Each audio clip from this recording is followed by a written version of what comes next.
आज के इस वीडियो के अंदर हम लोग डिस्कस करेंगे आईआईटी खड़गपुर 2024 के पेपर को जो आपका एलएलएम का हुआ है। इसके अंदर हम लोग डिस्कस करेंगे सारी बातें, प्लस आईआईटी खड़गपुर में आगे अब क्या क्या होने वाला है, क्या प्रोसेस रहेगा यहाँ पे, आगे जो प्रोसेस होने वाला है, कब चीजें रिलीज होंगी, क्या होगा, कैसे होगा, एक्सपेक्टेड एक टाइमलाइन क्या होगा, वो भी मैं आपको पूरा डिस्कस करूंगा, पूरी मैं आपको अपडेट्स दूंगा। तो प्लीज स्टूडेंट्स उसको लास्ट तक देखिए।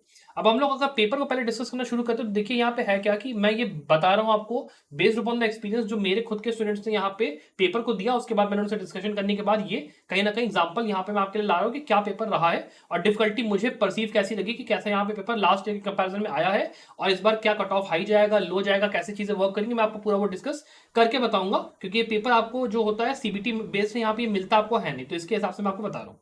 देखिए सबसे पहले अगर हम लोग बात करते हैं, जो एक मेजर चीज हम लोग को देखने मिली है वो ये है कि यहाँ पे जो आपके स्पेशलाइजेशन हैं जो आईआईटी खड़गपुर में इस बार दिए जा रहे हैं, अगर आप बात करते हो यहाँ पे, तो जैसे इंटेलेक्चुअल प्रॉपर्टी राइट्स की आप जब बात करते हो तो that is one of the major आपका कह सकते हो फोकस ऑफ द पेपर, कि जहां पे एक एक टॉपिक को जा जाके इन्होंने क्वेश्चंस पूछे, example based question, concept based question. चाहे आप बात करते हो ट्रेडमार्क की, ट्रेड सीक्रेट्स एक्ट की बात कर लो, कॉपीराइट की बात करो, सबकी बात करो, यहाँ पे इन्होंने अच्छे से यहाँ पे इस बार क्वेश्चंस आईआईटी खड़गपुर के पेपर में पूछा गया है। और ये जो क्वेश्चंस आपके हैं ये कंसेप्चुअल बेस्ड क्वेश्चंस भी थे, थोड़ा सा डेप्थ में जाके इन्होंने कहीं ना कहीं कोशिश की है पूछने की। बट अगर कोई ऐसा स्टूडेंट है जिसने की ठीक ठाक पढ़ाई अपनी की है, जिसने की कॉलेज में या तो ध्यान दिया पढ़ाई करते हुए, या फिर जब अपने इस बार पढ़ाई करी आईआईटी खड़गपुर एग्जाम के लिए, उसने अगर आईपीआर अच्छे से पढ़ा है और उसके कंसेप्ट अगर क्लियर है तो वो आराम से इस पेपर को कर सकता है, डिपेंडिंग अपॉन द फैक्ट कि पढ़ाई अच्छे से की गई है कि नहीं। That is very important for this. यहाँ पे जो क्वेश्चंस यहाँ पे पूछे गए हैं इन सबसे जुड़े हुए एग्जांपल क्वेश्चन भी, उसके ऊपर ये बेसिकली बात आती है। फिर जो अगला सबसे इंपॉर्टेंट मैं कहूंगा सबसे भारी सब्जेक्ट जो मुझे लगा वो आपका कॉन्स्टिट्यूशनल और एडमिनिस्ट्रेटिव लॉ का सीधे सीधे था। यहाँ पे भी इन्होंने ज्यादा फोकस रखा पॉलिटी की तरफ, की जो पॉलिटी है कि जैसे लोकसभा है, राज्यसभा, ये सब जितनी चीज है इनके ऊपर यहाँ पे इन्होंने ज्यादा क्वेश्चन पूछा है।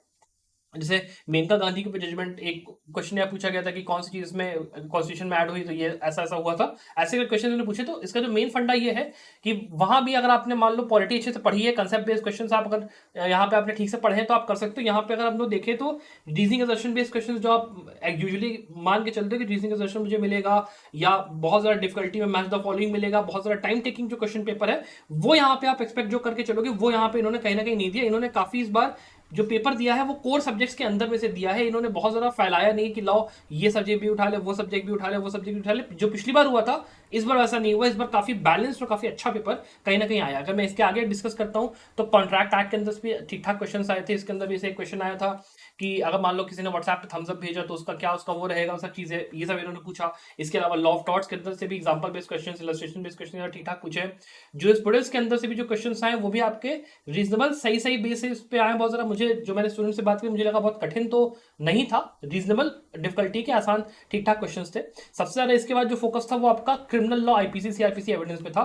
हर सब्जेक्ट में से ठीक ठाक क्वेश्चन पूछे गए, खास करके आईपीसी से और आपका सीआरपीसी से। जैसे कि आईपीसी सीआरपीसी से इलस्ट्रेशन बेस्ड क्वेश्चन आपके हो गए, वो सब चीजें यहाँ पे कहीं ना कहीं इन्होंने थोड़ा सा पूछा। अगर मैं यहाँ पे आपको बताऊं कि थेफ्ट हो गया, अबडक्शन हो गया, उसके बारे में इन्होंने थोड़ा सा पूछा। इलस्ट्रेशन जो उसके बेसिस पे वो आपके पूछे। फिर आपका एविडेंस के अंदर भी गया ये लोग। यहाँ पर आप सीपीसी की भी बात करते हो, सीपीसी के अंदर से भी ठीक ठाक क्वेश्चन इन्होंने पूछे हैं कि जो आपका जज होता है, जब अगर मान लो उसकी डेथ हो गई तो उसका जो एग्जीक्यूटिंग मतलब उसका वो मरने के बाद उसकी जो जजमेंट होगी उसको आप किस तरीके से वो करोगे। या फिर आप लेबर लॉ की बात करते हो, लेबर लॉ भी यहाँ पे कहीं ना कहीं पूछा गया। इसमें पूछा गया कि ले ऑफ जो होता है उसके बारे में चीजें यहाँ पे पूछी गई। कंपनी लॉ आपका हो गया अगर कि रेड हेरिंग पर्सपेक्टिव क्या होता है, वो क्या होता है, इसके 3-4 क्वेश्चन यहाँ पे कहीं ना कहीं आ गए थे। फिर हम फैमिली लॉ की बात करते हो, फैमिली लॉ के अंदर भी क्वेश्चन यहाँ पे इन्होंने ठीक ठाक पूछे। सारे के सारे जो क्वेश्चन है वो कंसेप्ट बेस्ड या फिर एग्जाम्पल बेस्ड उन्होंने मोटा मोटी पूछे हैं। और आर्बिट्रेशन कंसिलिएशन से भी इन्होंने क्वेश्चन यहाँ पे ठीक ठाक पूछे हैं, यहाँ पे कि आर्बिट्रेशन क्या होता है, उसके सब मतलब कंसेप्ट वगैरह जो है वो आपके यहाँ पे ठीक ठाक पूछे गए हैं। पब्लिक इंटरनेशनल लॉ से भी इन्होंने इस बार मतलब जो थोड़ा सा रिसेंट में अगर ये लोग गए कि इजराइल हमास वॉर है तो उसके अंदर कौन सा कन्वेंशन लगेगा, क्या उसके वो लगेंगे, ये सब भी इन्होंने पूछा है। तो मेरे हिसाब से जो एक मोटा मोटी स्टूडेंट्स, अगर मैं अपना आपको एक फंडा दूं, ये जो पेपर आपका आया काफी बैलेंस पेपर है। अब यहाँ पे जो मेन खेल है वो ये है कि जीरो है, बिल्कुल जीरो है। तो आपने ऑब्वियसली बात है 100 क्वेश्चन 100 में 100 करके आप आए हो। अब यहाँ पे जिस भी स्टूडेंट्स के थोड़ा सा किस्मत अच्छी है, अगर उसके सबसे ज्यादा क्वेश्चन सही हो गए तो यहाँ पे वो फिर चैंपियन है, वो यहाँ पे बढ़िया अपना ये आईआईटी खड़गपुर एडमिशन वो अपना लेगा। 60 यहाँ पे सीट्स है, 30 इसमें वो है रिजर्व है आपका, बाकी वो है। और स्पेशलाइजेशन अलग अलग इन्होंने बांट रखी है। अब फंडा ये है कि जिनका रिजल्ट है वो कहीं ना कहीं अभी हफ्ते 2 हफ्ते में आ जाएगा, बेसिकली वो निकालेंगे। और जो इन्होंने लास्ट टाइम किया था रिजल्ट में, इन्होंने क्या किया था कि इन्होंने उठा के कुछ बताया नहीं था। कि कितने मार्क्स से स्टूडेंट क्या है, किसका क्या रैंक है, वो नहीं बताया था। सीधे बस एक लिस्ट डाल दिया कि ये स्टूडेंट्स आपका इंटरव्यू राउंड के लिए क्वालिफाई हुए हैं, और फिर उनको इंटरव्यू राउंड के लिए अपना मेल वेल भेज के काम इन्होंने करा। इस बार इंटरव्यू राउंड होना नहीं है, no interview will conducted this time round, no interview will be conducted. तो सीधा सीधा आपके रिटन टेस्ट के बेसिस पे ये लोग अपना एडमिशन यहाँ पे ले रहे हैं। तो मेरा जो एक मानना है कि हफ्ते 2 हफ्ते 3 हफ्ते में यहाँ पे रिजल्ट आ जाना चाहिए। जैसे ही रिजल्ट आने का थोड़ा भी कुछ एक मेरे को संभावना लगती है, मैं स्टूडेंट से कॉन्टैक्ट करूंगा जो मेरा आईटी खड़गपुर में अभी भी है।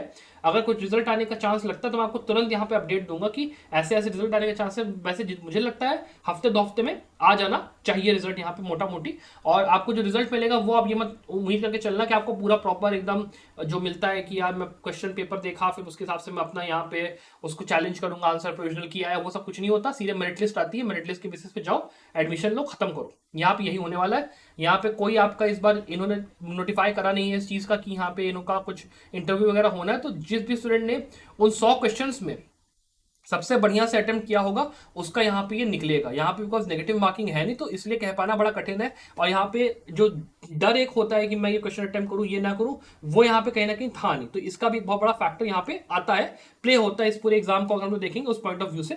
बाकी जो मेन यहाँ पे क्वेश्चन हो सकते हैं, जितना मैंने स्टूडेंट्स के फीडबैक से सुना, मुझे लगा कि काफी आपका ठीक ठाक मीडियम लेवल का बैलेंस्ड पेपर आया है। और जो कोर सब्जेक्ट्स हैं, अगर आपने कॉलेज में 5 साल अच्छे से पढ़ाई की है, कोर सब्जेक्ट से आपको ठीक ठाक अंडरस्टैंडिंग है, तो आप आराम से इस पेपर को कर सकते हो। कोई ऐसी डिफिकल्टी यहाँ पे आपको नहीं आनी चाहिए, क्योंकि बहुत ज्यादा इन्होंने स्पेशल घुस के नहीं पूछा। मान लो बैंक्रप्सी वगैरह से एक आध क्वेश्चन पूछ ली, उससे 2-3 क्वेश्चन इधर उधर कर दिए। बाकी जो क्वेश्चन थे मेजरली जो सब्जेक्ट्स आप जनरली समझ के चलते हो कि हाँ या तो ये स्पेशलाइजेशन यहाँ पे ऑफर हो रही है आईआईटी खड़गपुर में, तो उसके हिसाब से इन्होंने पूछा, या फिर जो भी पूछा है वो सब कुछ सिलेबस के हिसाब से ही पूछा है। तो मेरे हिसाब से पेपर ऐसा है। अपार्ट फ्रॉम दैट, अगर मान लो स्टूडेंट्स आपको कोई डाउट है, कुछ आपको पूछना है regarding IIT Kharagpur counselling process में हेल्प चाहिए, कुछ भी चाहिए, आप मुझे नीचे कमेंट में बता सकते हैं, मैं आपकी हेल्प करने की कोशिश करूंगा। Apart from that, I wish you the very very best of luck for your success. Bye.